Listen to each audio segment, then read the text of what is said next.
Hello my dear students, welcome to the virtual class on history. So today I am going to teach you French Revolution.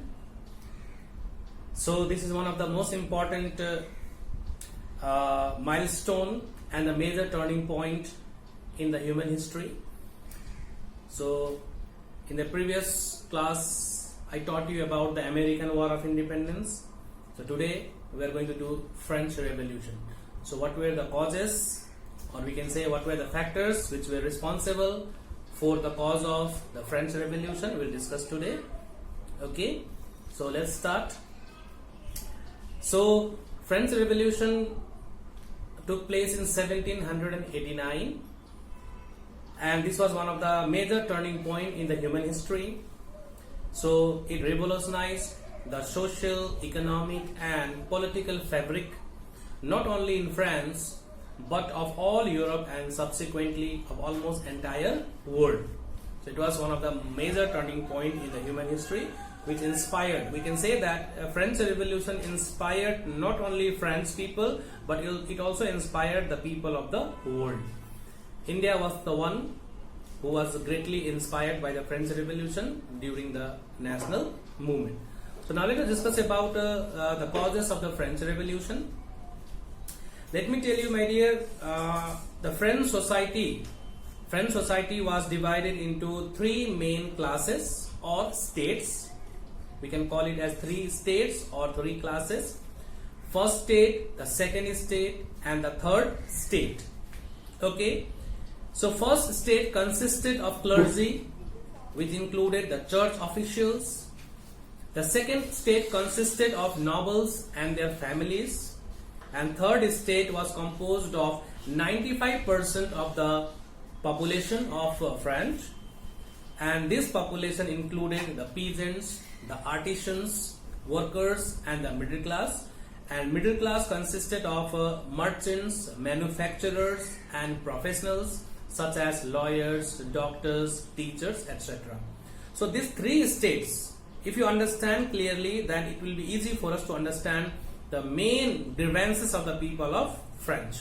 So as you know that 95% of the people belong to the third state.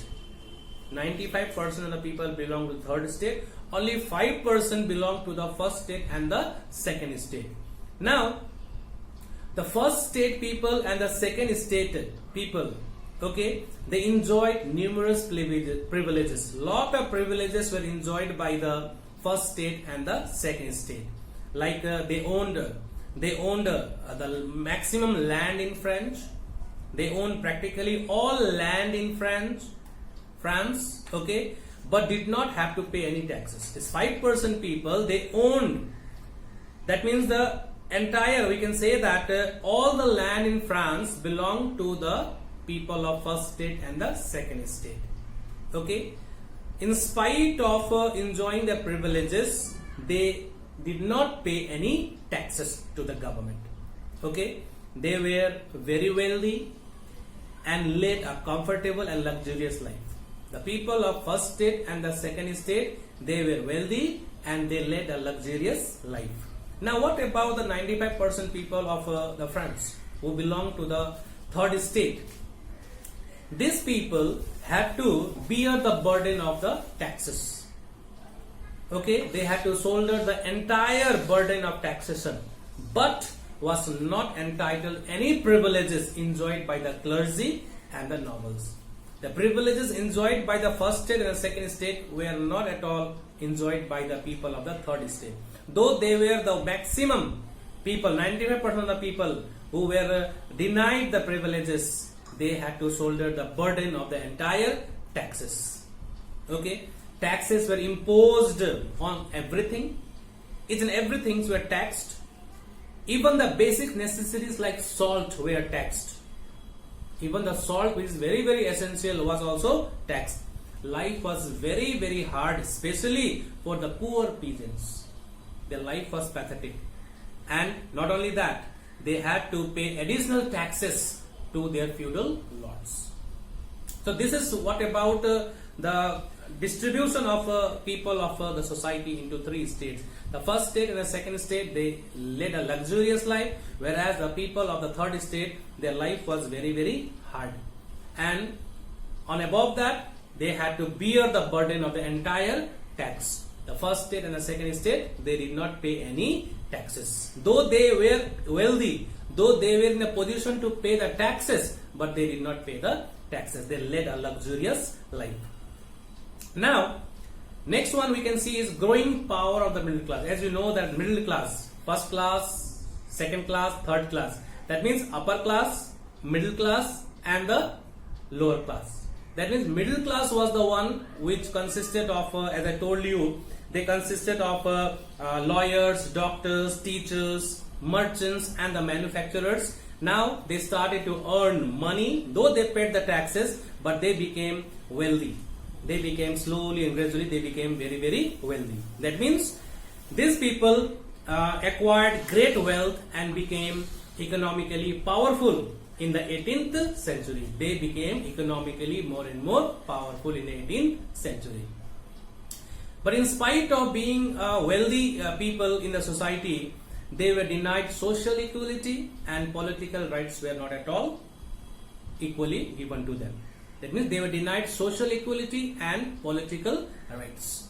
So this caused great resentment among the people of the third state, okay, or the people belonging to the middle class. That is why they used their economic power to overthrow the ancient regime ruled by the King Louis XVI. So when they became wealthy, they now decided that we need to throw this ancient regime from our country. Okay, because they were the one who were paying the maximum taxes, and they were the one who were responsible to build up their nation once again back to a normal, because their money was utilized in a wrong way. They were paying the taxes, and the king and the clergy enjoyed the life on the taxes paid by the third state. So this is about the power of the middle class. When they became wealthy, they now decided to use their wealth and their economic power to overthrow the ancient regime.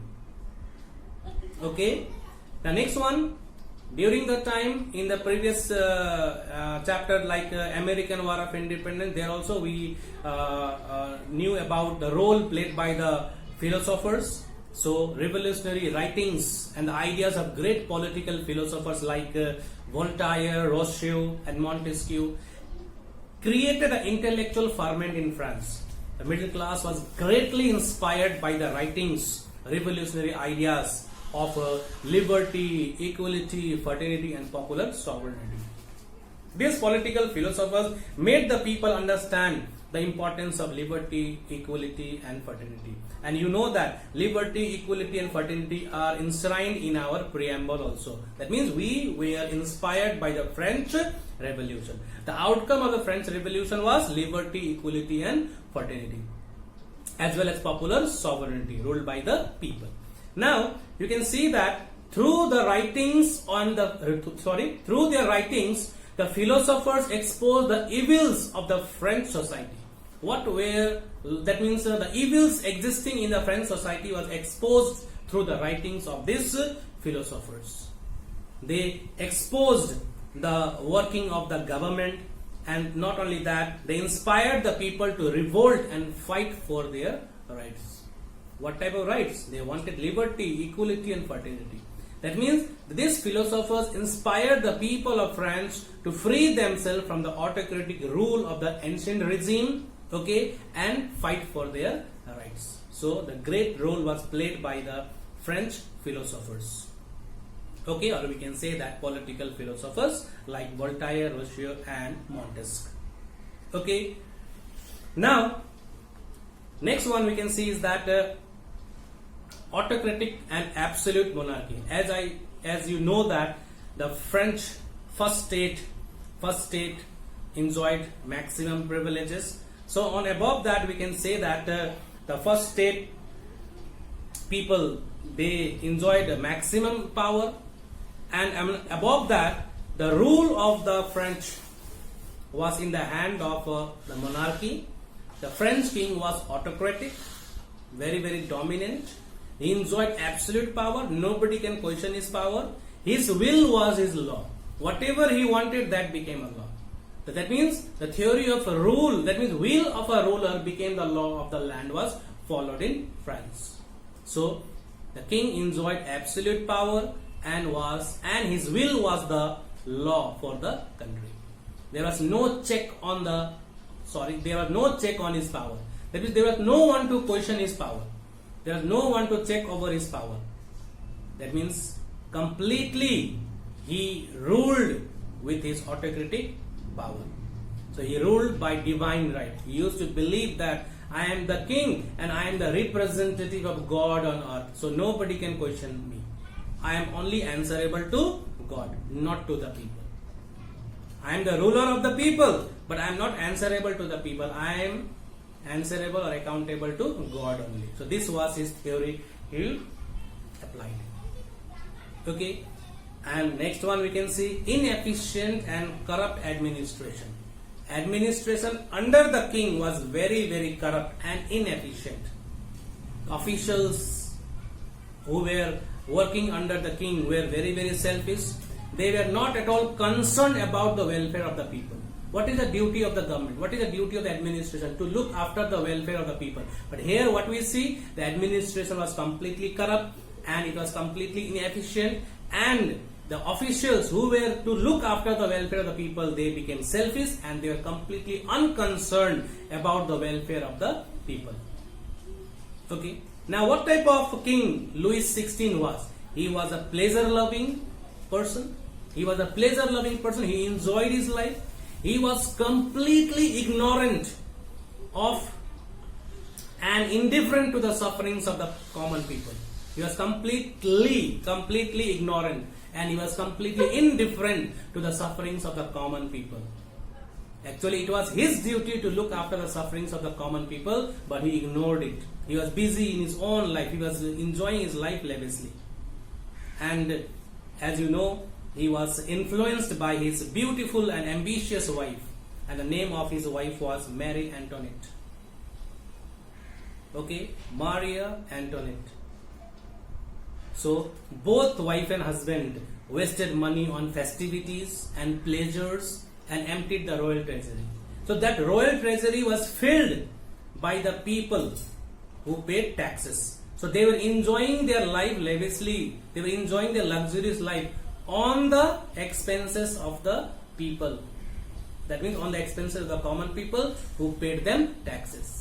So on the taxes paid by the people of France who belong to the third estate, my dear, they enjoyed their life lavishly and they ignored the welfare of the people and the sufferings of the people of France.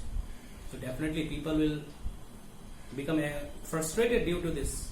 We pay taxes. We know that when we pay taxes, the taxes comes back to us in the form of development. But there, the welfare of the people was not at all taken into consideration.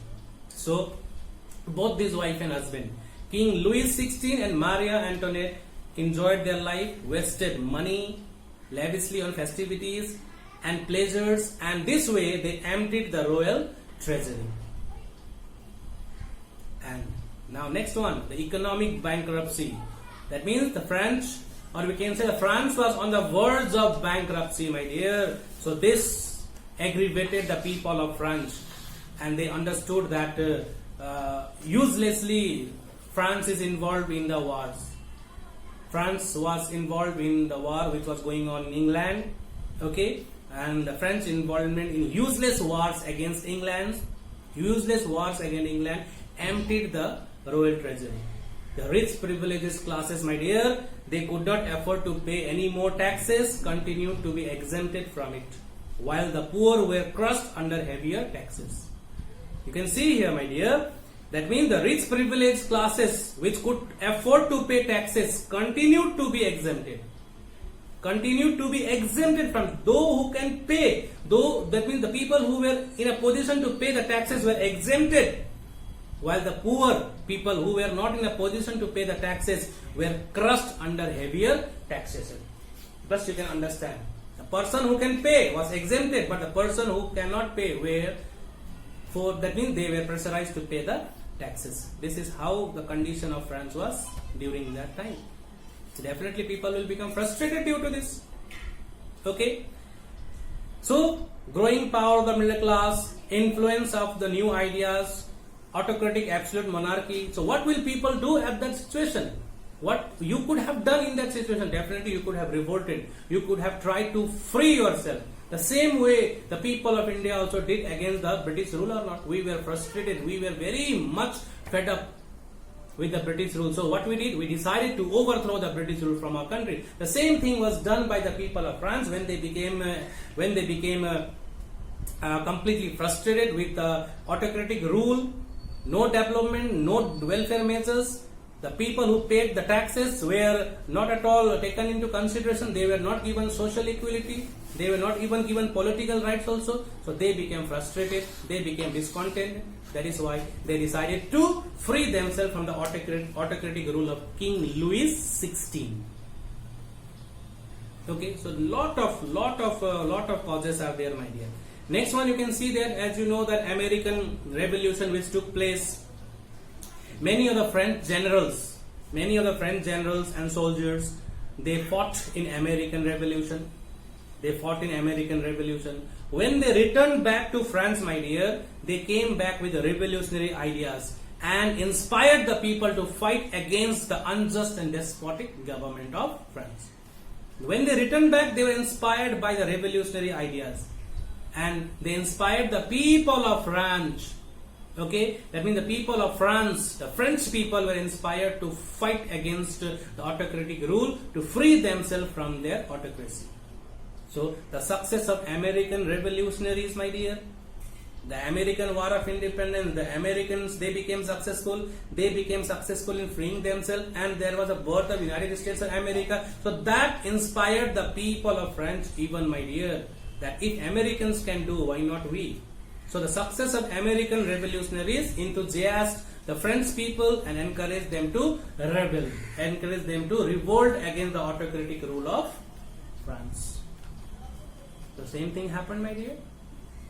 Same thing they did also. Okay. So as I told you in this chapter, 3 classes were there. The first 2 enjoyed all the privileges, and that privileges were denied to the people belonging to the third estate. Okay, and then slowly and gradually the middle class people became more and more wealthy, and they utilized that wealth to organize a movement to throw out the autocratic rule of King Louis XVI. And they were even inspired by the French philosophers, political philosophers. Okay, so all these were the factors which were responsible for the French Revolution, which took place in 1789.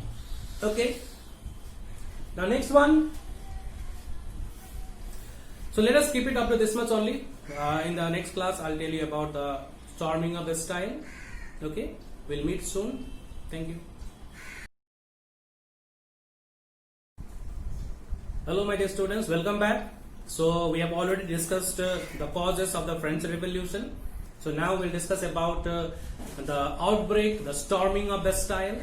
So on 17th of June 1789, remember this date, 17th of June, okay, 1789, the members of the third estate declared that the third estate would constitute itself as a national assembly.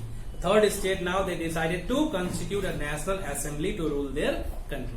So on 20th June 1789, the members of third estate met at a tennis court, a court where tennis is played, and took an oath. There they took an oath to separate until a new constitution was drawn up for France.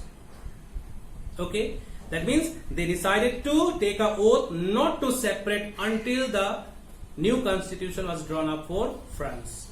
This was known as tennis court oath. The people of third estate assembled in a tennis court, and there they took the oath that until the new constitution is framed, we are not going to separate ourselves. So the oath taken in the tennis court came to be known as tennis court oath. So on 14th of July 1789, a great mob, mob means large number of people, attacked Bastille, the state prison.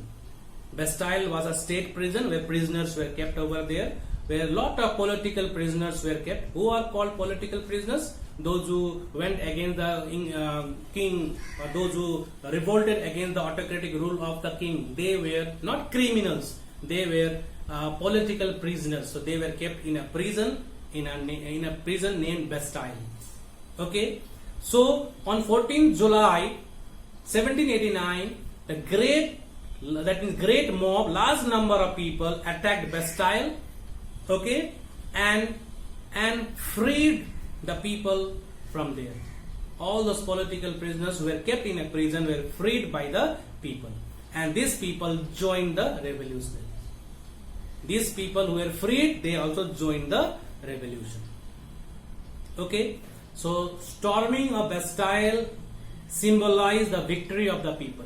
For the first time in France, the people showed courage and they went against the autocratic regime of King Louis XVI.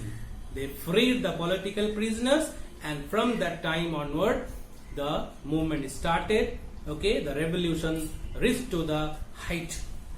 So we can say it marked the beginning of a revolution. So storming of Bastille was the beginning of the French Revolution.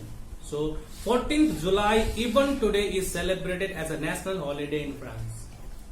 So 14th July 1789, the large mob entered into the Bastille prison, broke the gates of the prison and freed the political prisoners. So every year 14th of July, every year the people of France, they celebrate this as a national holiday. Okay, 14th July is celebrated as a national holiday in France. Okay, so the newly formed National Assembly, consisting of representatives of third state, took over the control of the affairs of France. It adopted the famous Declaration of the Rights of Man and Citizen, like the Constitution we have. They also now declared American Declaration of Independence. Do you remember? So Declaration of Rights of Man and Citizen. So let me tell you, in America they signed a Declaration of Independence, right? Same way in France also, they also adopted the famous Declaration of Rights of Man and Citizen, a landmark in the history of a human progress. So by 1791, a new constitution was drawn up for France. So revolution continued, and finally it was a victory of the people of the France, and the new constitution was drawn up. It was ready. Okay, by 1791 it was ready. Now what happened to the king and queen? Louis XVI and queen tried to escape to Germany but were captured and later publicly executed. They tried to escape, they tried to run away, but they were captured and later on publicly they were executed. Both were executed. So with this, monarchy was abolished from France. France became a democratic republic. Before it was monarchy, now it became democratic republic. France now became a democratic republic, and this became possible due to the efforts of the people of the third state, who had strongly determined to free themselves from the autocratic rule of the ancient regime. So finally, France became democratic republic with its own constitution. Now, what were the results of French Revolution? Results of French Revolution. So you can see that Declaration of Rights of Man and Citizen established the following principles. Like all men are born free and have equal rights. Everyone is equal in the eyes of law. The first one, it declared that all men are born free and have equal rights. Everyone is equal in the eyes of law. Every citizen is entitled to freedom of speech and expression, religion and fair trial. Okay, liberty, equality, fraternity, the battle cry of the revolution. These three were the magical words which was the battle cry of the French Revolution, now became the guiding principles of the French Republic. That means liberty, equality and fraternity became the guiding principles of the French Republic. So the revolution of 1789 marked the end of absolute monarchy and paved the way for the establishment of republic. Revolution led to the formation of democratic government, that is the government based on the consent of the governed.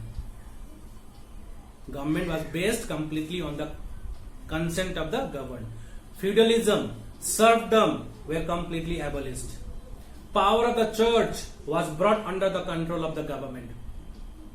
Happiness for all was proclaimed as ultimate goal of the government. New reforms were introduced and conditions of people were improved. So these were the results of the French Revolution. These were the results of French Revolution. Okay, my dear. So this is all about the French Revolution, the storming of a style, and then the results of French Revolution. French Revolution, my dear, greatly inspired the people of the world. India, not only India, many of the Middle East, many of the African nations which were under the rule of British government, they also were inspired by the French Revolutions.